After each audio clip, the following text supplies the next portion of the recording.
प्रायोजक है दगरू सेठ jewellers, GM road near radio station.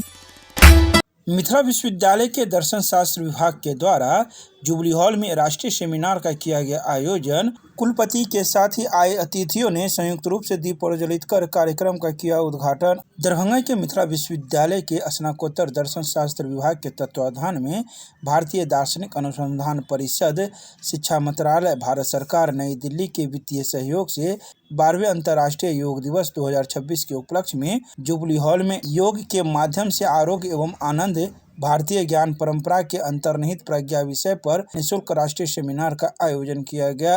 Mithila विश्वविद्यालय के कुलपति प्रोफेसर संजय कुमार चौधरी के साथ ही मंचासीन अतिथियों ने संयुक्त रूप से दीप प्रज्वलित कर कार्यक्रम का उद्घाटन किया। गौरतलब है कि इस कार्यक्रम में मुख्य अतिथि के रूप में बिहार के उप मुख्यमंत्री मौजूद होते, लेकिन किसी कारणवश वे नहीं आ सके। तो इस संबंध में राष्ट्रीय सेमिनार की संयोजिका डॉक्टर प्रियंका राय ने कई बातों की जानकारी मीडिया को सोमवार की दोपहर 1 बजे देते हुए बताया कि इस सेमिनार में 300 से अधिक छात्र छात्राओं ने अपना रजिस्ट्रेशन करवाया है। इसके अलावा उन्होंने कई बातें कही है। आइए सीधे सुनाते हैं क्या कुछ कहते हैं इस मौके पर मौजूद संयोजिका। आज स्नातकोत्तर दर्शन शास्त्र विभाग ललित नारायण मिथिला विश्वविद्यालय दरभंगा द्वारा एक राष्ट्रीय सेमिनार का आयोजन किया जा रहा है। इस कार्यक्रम की विशेषता यह है कि यह ICPR द्वारा प्रायोजित है, जिसको जैसा हम जानते हैं कि under ministry of education government of India के थ्रू इस स्पॉन्सरशिप इसको मिला हुआ है। इसका आयोजन हम मिथिला विश्वविद्यालय में आज कर रहे हैं। यह हाइब्रिड मोड पर है और इसमें कम से कम 300 छात्र ऑनलाइन और ऑफलाइन मिला करके रजिस्टर्ड हैं। और जो आज का विषय है, योग के माध्यम से आरोग्य एवं आनंद, भारतीय ज्ञान परंपरा की अंतर्निहित प्रज्ञा है। जैसा आप सभी को पता है कि हमारे माननीय मुख्य प्रधानमंत्री महोदय भी योग पे कितना फोकस कर रहे हैं। आजकल जितने भी क्राइम की दर बढ़ रही है, कहीं ना कहीं वह हमारी मानसिक जो असंतुलन है उसका ही देन या परिणाम कह सकते हैं। चाहे बच्चियों के रेप से हो, चाहे हमारा भ्रष्टाचार हो, चाहे हमारे जितने भी हमारे देखते हैं कि शारीरिक रोग की जो वृद्धि हो रही है बहुत तेज़ी से हो रही है, डायबिटीज़ के पेशेंट हों, चाहे मानसिक विकार हो, ये सभी कहीं ना कहीं हमारा शारीरिक और मानसिक जो संतुलन बिगड़ रहा है उसकी वजह से हो रहा है।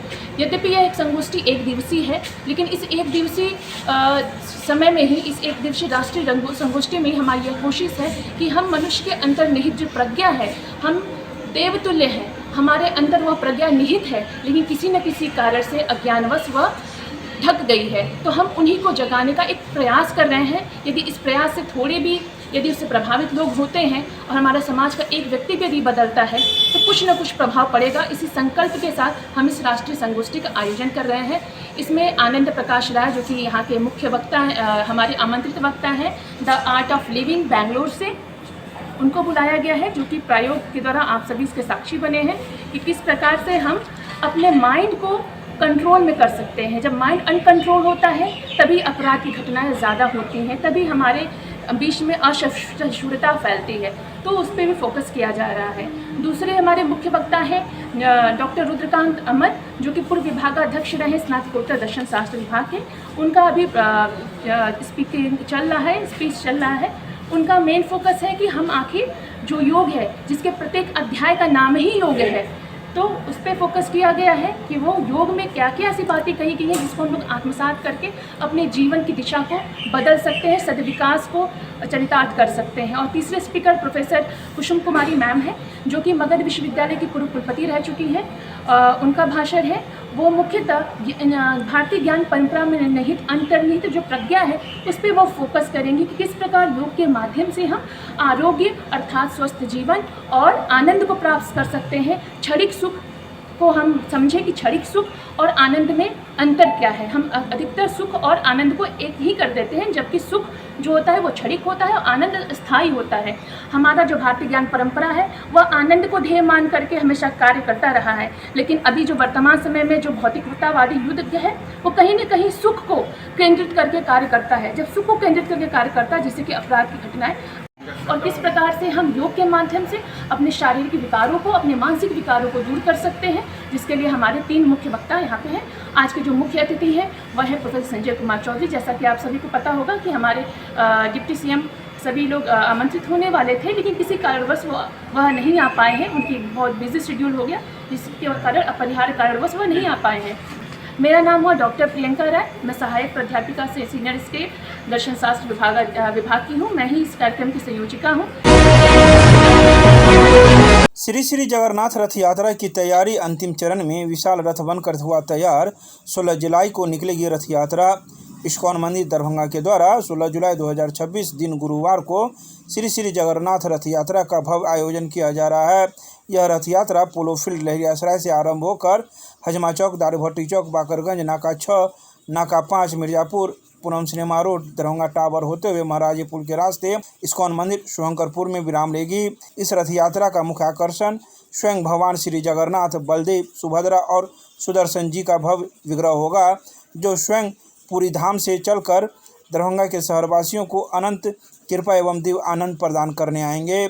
और साथ ही उनका भव्य, विशाल और आधुनिक रथ, जो कि इस्कॉन मंदिर में पिछले 2 माह से बनकर तैयार हुआ है। इस भव्य रथ की विशेषता यह है कि इसमें आधुनिक तकनीक से हाइड्रोलिक गुंबज बनाया गया है, जो आवश्यकता अनुसार ऊपर और नीचे किया जा सकता है और शहर के हर कोने तक आसानी से जा सकता है। इन सभी बातों की जानकारी इस्कॉन मंदिर के द्वारा सोमवार की शाम 4 बजे प्रेस रिलीज जारी कर दी गई। दिव्यांगजन भवन चालू करने की मांग को लेकर दिव्यांगजनों का धरना। डीएमसीएच परिसर स्थित भवन को तत्काल संचालित करने की उठाई मांग। डीएम को सौंपा ज्ञापन। डीएमसीएच परिसर में दिव्यांगजनों की सुविधा एवं कल्याण के उद्देश्य से निर्मित दिव्यांगजन भवन को शीघ्र संचालित करने की मांग को लेकर सोमवार को भारतीय दिव्यांग सेवा संघ के बैनर तले बड़ी संख्या में दिव्यांगजन, उनके परिजन एवं सामाजिक कार्यकर्ताओं के द्वारा एक दिवसीय शांतिपूर्ण धरना दिया गया। धरना के बाद संगठन के प्रतिनिधिमंडल ने जिलाधिकारी को मांगों से संबंधित ज्ञापन भी सौंपा। धरना की अध्यक्षता जिलाध्यक्ष अमरनाथ नायक ने की।